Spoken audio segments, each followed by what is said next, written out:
तो गाइज़ अभी हम मिलवाएंगे यहाँ के पुजारी जी श्री कृष्णानंद जी महाराज जी से, तो वो हमें यहाँ की हिस्ट्री के बारे में बताएंगे। तो सभी को मेरी तरफ से कीर्तन बरादरों की सभी भक्त प्रेमियों को शुभकामनाएं।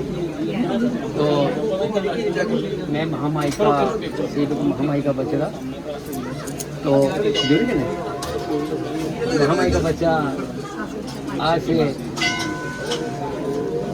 40 साल पहले मैं माँ के दरबार, माँ के चरणों में, माँ की गोदी में, माँ की सेवा के लिए मैं जहाँ पर आया। तो जिस किले में मैं खड़ा हूँ, जिस किले में ये महामाई का मंदिर है, ये कम से कम लगभग 500 साल पुराना मंदिर है।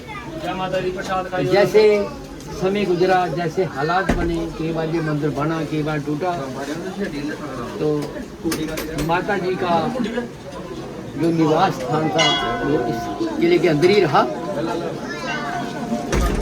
तो जब मैं इस किले के अंदर आया तो ये बियाबान जंगल था। एक माँ की किली, दो किली है जो सामने माँ की दिख रही है,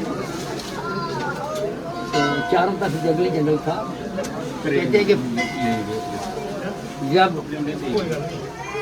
और इस किले का जो लिंक है वो जसरोटा किले से है। जब जसरोटा किला लूट लिया गया तो इस किले को भी लूट लिया। बाद में इस किले को जो जैसे समय था, समय के अनुसार इसको डिस्ट्रिक्ट हेडक्वार्टर बना दिया गया। 1925 में जो हेडक्वार्टर है इसको कठुआ में ले गए, तो इसको तहसील का दर्जा दे दिया और इस तहसील का इन्होंने नाम रखा जसमेरगढ़ किला। जसमेरगढ़ तहसील और जसमेरगढ़ किला इनके बीच में।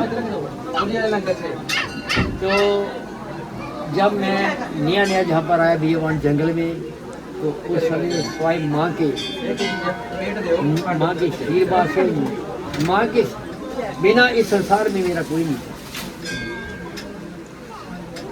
तो माँ ने मुझे ऐसे गोदी में बिठाया कि जैसे एक माँ अपने बच्चे को बिठाती है। तो जैसे सेवा का मुझे अभाव था, जैसे माँ करवा रही थी तो मैं करता रहा। तो जब ये सिलसिला शुरू हुआ तो धीरे धीरे माँ ने जंगल में मंगल अपने चमत्कार दिखाना शुरू कर दिए। कुछ चमत्कार तो ऐसे होते हैं कि वो समाज को बताए नहीं जाते, लेकिन जो मैंने बुजुर्गों से सुना है